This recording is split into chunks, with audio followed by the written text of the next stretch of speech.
Have you started learning my arrangement of O Come All Ye Faithful? I hope so. And if you are working on it, go get your harp, go get your sheet music, because you are not going to want to miss this mini lesson. Many of you have already run over to the Music Discoveries shop to get the sheet music for O Come All Ye Faithful, so thank you very much. Now, when you got your download, you probably discovered that there are two versions in the download. The first version is in C major, so if your harp only goes to a bass C, then that's the version for you. And the second version is pitched a little bit lower. It's the same, but lower in G major. So you need your F sharps raised, and if you have a few more low strings, you can play that version. So I would guess that most of you are deciding which version suits you the best. And you might have thought that the reason that I created two versions was for accessibility.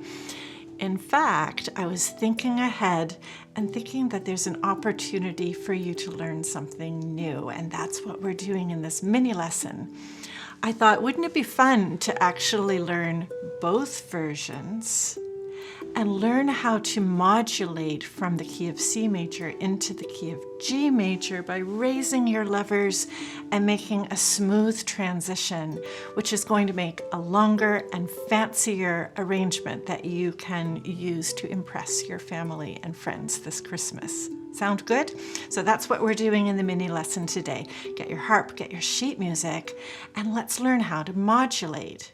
So modulating is really just kind of like building a bridge between the two keys, and it takes a little bit of planning and a little bit of strategy. We're going to come up with a chord progression that works. There are many chord progressions, but I'll give you a template that's going to work. Chord progression, we'll choose a pattern that works.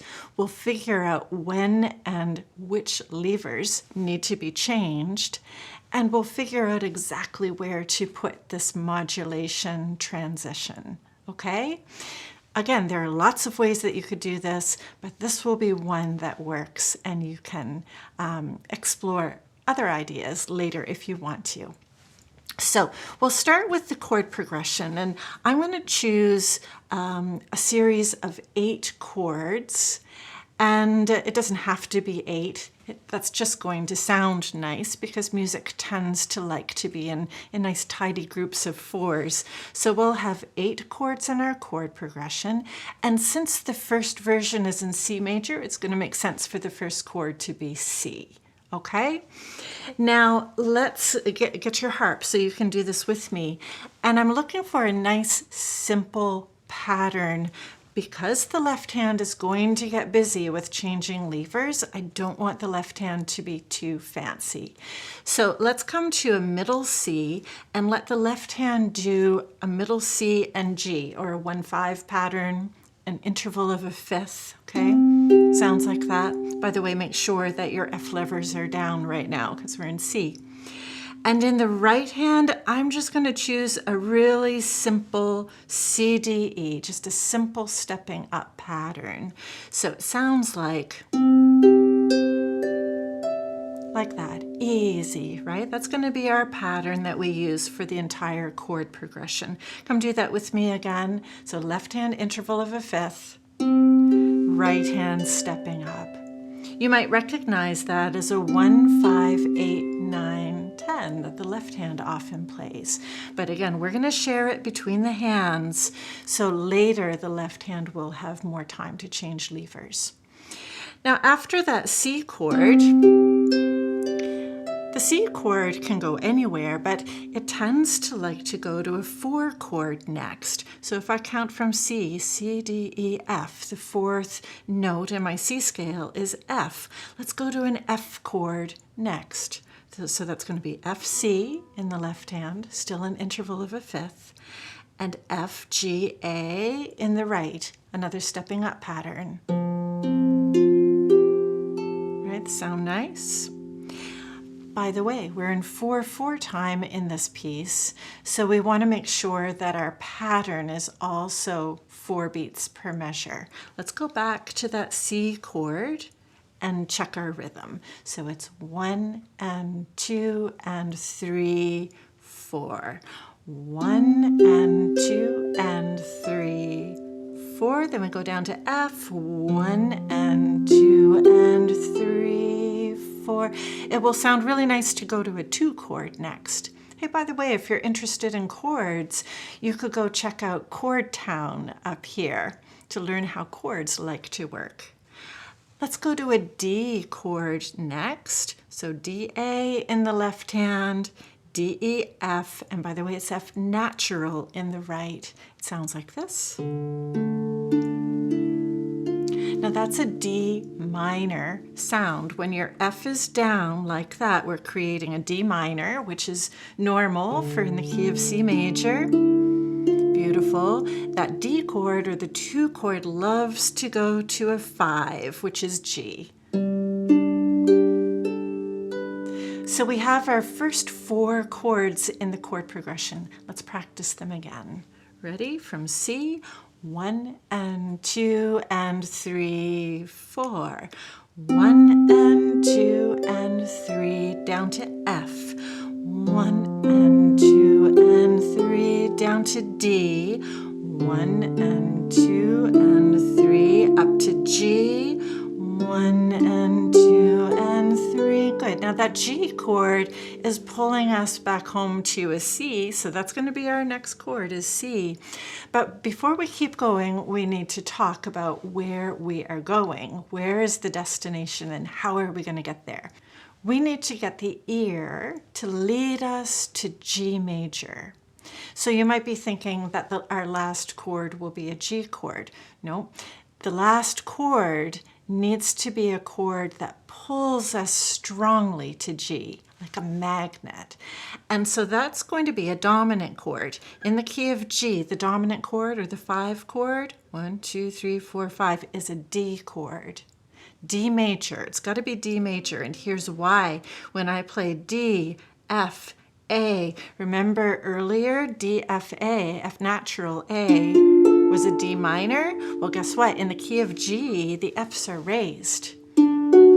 So the D chord is going to be major. And when we play a D major chord, and it's got those F sharps in it, that is leading us to the sound of G. That's how we're going to do the modulation. It's the D major chord with the F sharp leading to G.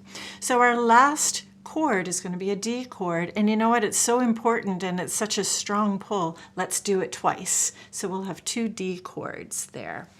So let me put those sharps back down. Let's head back to the C chord, the 5th chord here. Now we need to start getting the F sharps raised at this point. And I know that in the arrangement that's in G, we only need 3 of the F sharps. We need the high one, the middle one, and the bass one.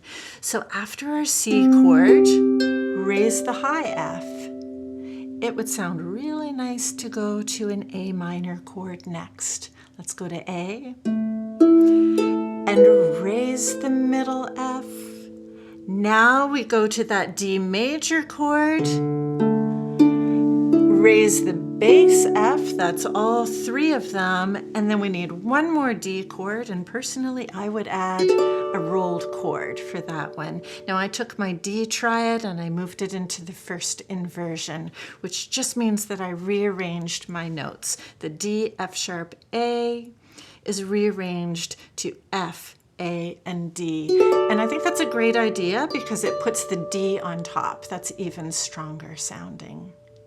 Okay, we've got our chord plan now. We've got our chords figured out. We've got our pattern. We know when and where to raise the levers. We know that we're in 4/4 time. So let's practice that. We're just practicing the bridge and then we will put it in context with the piece. Okay? So let's lower your levers. No Fs are up right now. So put those back down. And here we go back to our C pattern. Ready? 1 and 2 and 3, 4. 1 and 2 and 3 down to F. 1 and 2 and 3 D minor. 1 and 2 and 3, 4 up to G. 1, 2, 4 back to C, and raise your high F down to A. Raise your middle F down to D major, 1 and 2. Raise your low F, and then give me a roll D triad, and then listen.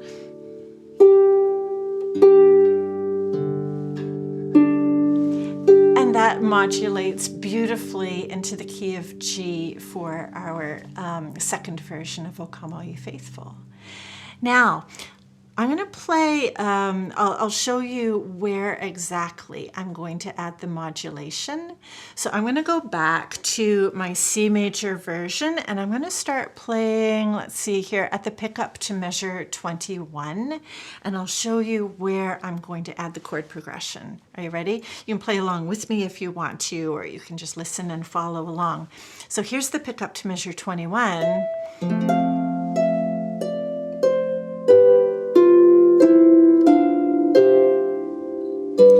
Go ahead and play measure 24. Okay, I'm not going to play the last line. Now I'm going to go into my chord progression.